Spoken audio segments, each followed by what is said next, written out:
Welcome to this February Frank Friday. We are sitting with Alexandra Freedman, founder and creative director of the art advisory Electra Projects, and my dear partner, Ellie Hayworth, founder of Hayworth.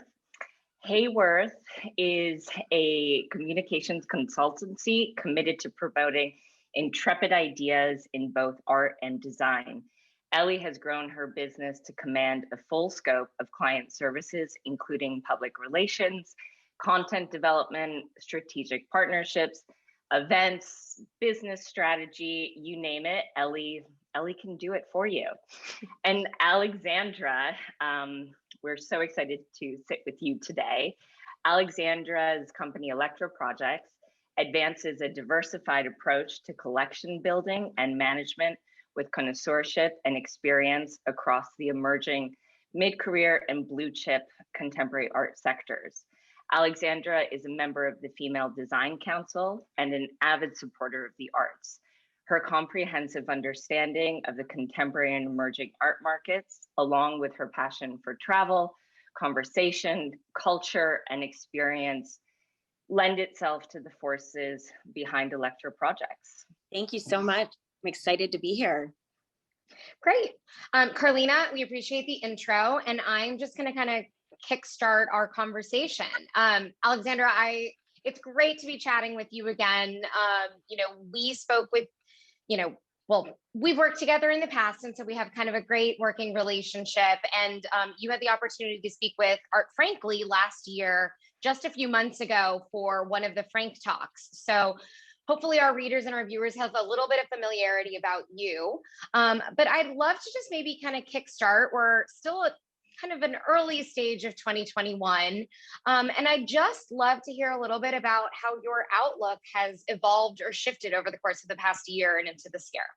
Yeah, absolutely. I know it's already mid-February, but it's a new year. It's a new start. And the state of the world and the pandemic have been just top of mind. The world really slowed down in 2020, but I'm doing my best to just have a positive outlook and just head into this new year with renewed new energy. And I think with any new year, it's just a great time to revisit your long-term goals, whether it's personal or business related, and do a little housekeeping, thinking about maybe in the past year, what worked and what didn't, but also take some moments to celebrate accomplishments and successes. That kind of gives a little re-energy for the new year. So I'm trying to have as positive of an outlook as possible. I think that sounds great. And I think maybe kind of on that tune, how are you, you are an advisor in the art world. You work with a number of private clients to build their collections, and also individuals who maybe have never collected before. So they're looking to you for expertise and obviously, your knowledge in the art market. How are you staying connected? What are you reading? Like, what are some of the kind of the library items that we should all be paying attention to? Yeah, we're now so reliant on the digital space. And I think we all can agree that we're probably really tired of clicking and zooming and, going into these 3D renderings of the digital fairs. But, it's still super important. And, something for me that was important when I was building Electra Projects was to be as flexible as possible in the digital space. So, as much as tiring as it is, it's still important to me to just participate in all the online art fairs, spend time on Instagram, as tiring as it can be to scroll. But also, I think tried and true pre-COVID, I love looking at Architectural Digest and Elle Decor. And, the home is so important, and it's where my business really thrives. So I just love soaking up and seeing what people are putting on their walls, what they're collecting, and how that fits in their space and how it makes their space unique. So, that's something that I enjoy personally doing as well. But yeah, think keeping busy, even though we're all kind of staying at home still, connecting with my gallery partners and just listening to what they're planning to the year up ahead, whether it is online exhibitions or hopefully in person at a later date. So it's a balance. You know, it's hard when things kind of blend your personal time and your work time, but yeah, I think just keeping connected with the network, you know, the art network and the other creative industries has been just kind of keeping me going. I love that. And I know, you know, we've had some prior conversations about just how, you know, you're in a client facing industry. And so what used to be a very high touch, I mean, perhaps quite literally, a very high touch kind of work engagement has now turned virtual. I'm curious to hear, are you continuing to do kind of virtual site visits with your clients? Are consultations still taking place predominantly in the digital sector, or have you actually been going to some of the museums or doing gallery visits with your clients again? Yeah. So recently I've, you know, been careful, but I have been visiting some of the local galleries and museums. Great. You know, it's just refreshing and wonderful to be back in those spaces. And I know that, you know, all of those institutions and the local galleries, you know, they've been pushing ahead. So it's good to show support. You know, but like you said, I'm definitely in a client facing role, but pre-COVID, you know, it was still so important to me to just be able to lend my expertise to anyone, anywhere.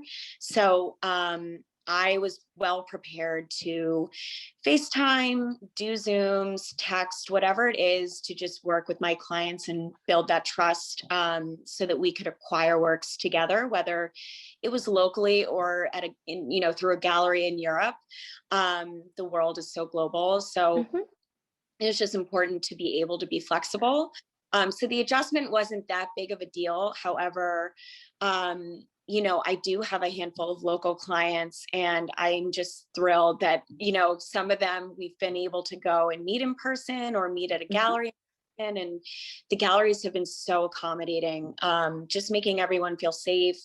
And, you know, I think we're all anxious and excited to kind of get back to the real world, but at the same time, you know, just being flexible and, like I said, just being, you know, able to service people. Doesn't matter where my clients live. I'm still able to offer them my services top to bottom. So That's great. I just kind of out of a personal curiosity, are you finding our clients and collectors, I mean, are they comfortable transacting sight unseen? How are some of the, you know, you've spoken about Zoom and FaceTime. I think we anecdotally have spoken in the past about some of the challenges, including, you know, appropriately conveying color by way of a digital screen or texture. You know, are they comfortable transacting sight unseen, and how are you mitigating some of those, you know, potential challenges, if you will?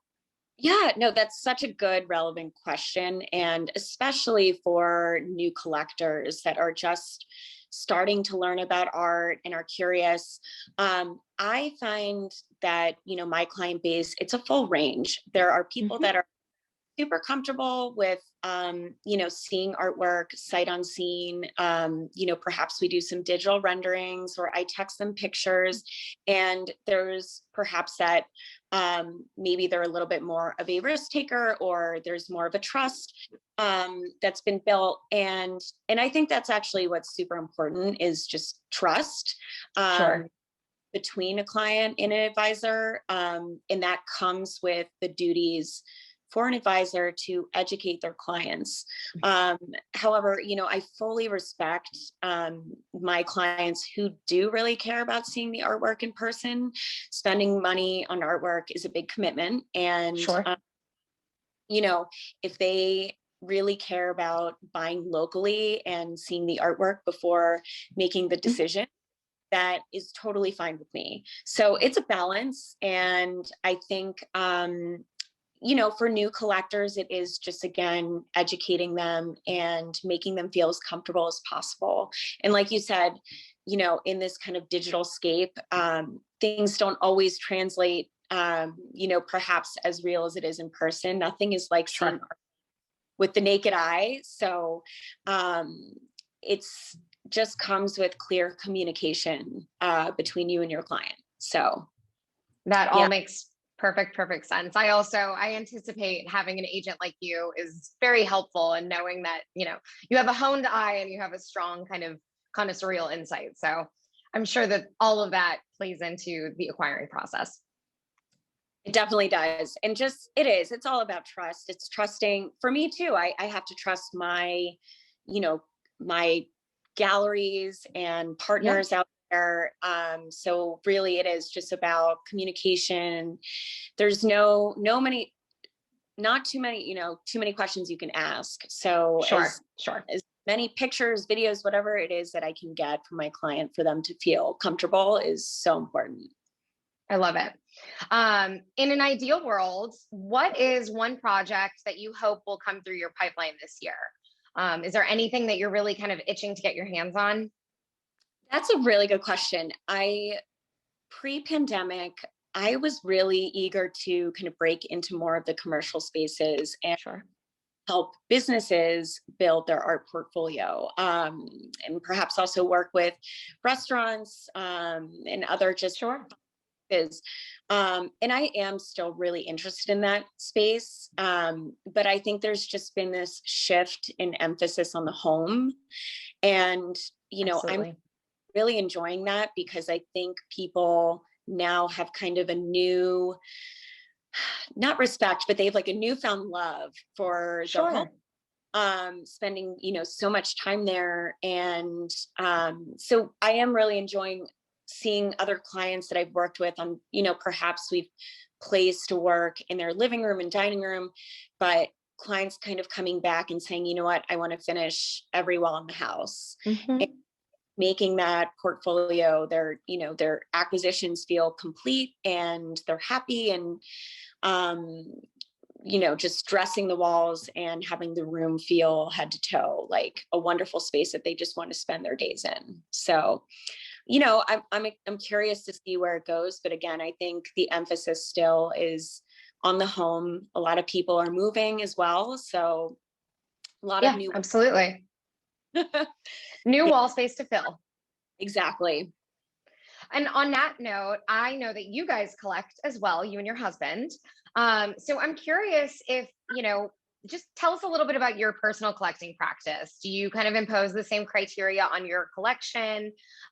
Is it a little bit more of like a gut punch reaction, which is often how I describe my collecting practice?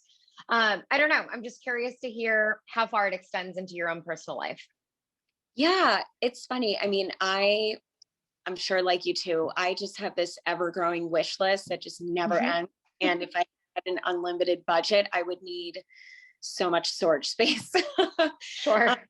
And definitely if I had the budget, I would definitely be buying really quick, especially for some of these emerging emerging contemporary artists out there. And I would say that my wish list consists of both blue chip, established, and then as well as contemporary and emerging. I'd say that it doesn't necessarily translate to my advisory practice because collecting art is super personal. And a lot of my clientele, it's a longer process to make a decision. There's a lot of stakeholders between, partners and family members. Absolutely. They're living with the artwork, so they're investing their time and their money into it. They want to make sure that they're making a sound decision. So, and also taste evolves and changes. So I can think that personally, there's, stuff that I bought that perhaps maybe I don't like as much anymore, but it brought me joy at some point. But I think working with clientele, it is just a much more thought out, drawn out process. Absolutely. That, involves understanding aesthetics and understanding what they like and what they don't like. So it's a process. Yeah. I love it. Who is on your bucket list, whether it's for, placing it in a client's collection or a personal collection? Is there, an artist right now that keeps catching your eye? Oh my gosh, we could be here all night or all day. But I've been really enjoying Joe Henry Baker. He's based in New York. BD Graf, he is a German European-based artist. Che Lovelace, Gahi Park, Jonathan Gardner, who's with Casey Kaplan in New York, Honor Titus, Jesse Mockren, and then, you know, incredible artists like Sam Gilliam. I just saw new works a couple months ago. Loie Hollowell, really the list go on.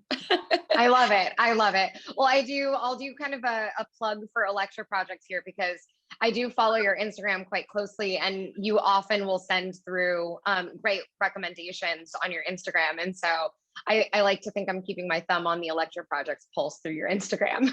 Thank you. No, it's been a great channel to just, you know, promote what I like, but also what I think my audience will appreciate and enjoy. And, you know, it's been just a great way to communicate with my client base, even if we're not actively working on a project. Something might pick their interest and it just starts a conversation.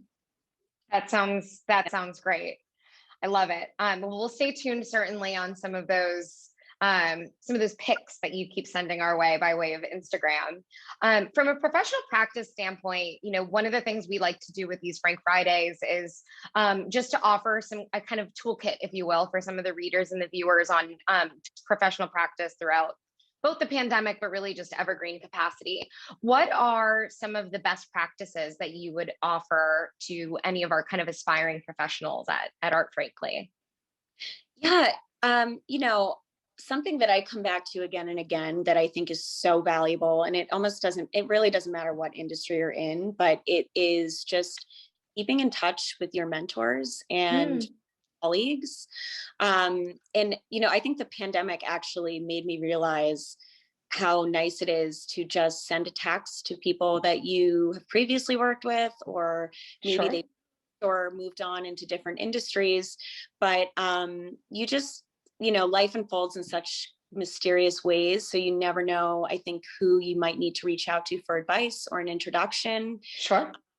You know, and reputation precedes you. So I think being kind and, you know, respectful, whether you're working on your own, so just even with your clients or with your teammates, just goes a long way. So I love that. I feel like those are certainly words of wisdom, and, you know, a platform like Art Frankly, even, you know, a relationship with someone as lovely as Karline Moeller, that's a shout out to Art Frankly on our Frank Friday.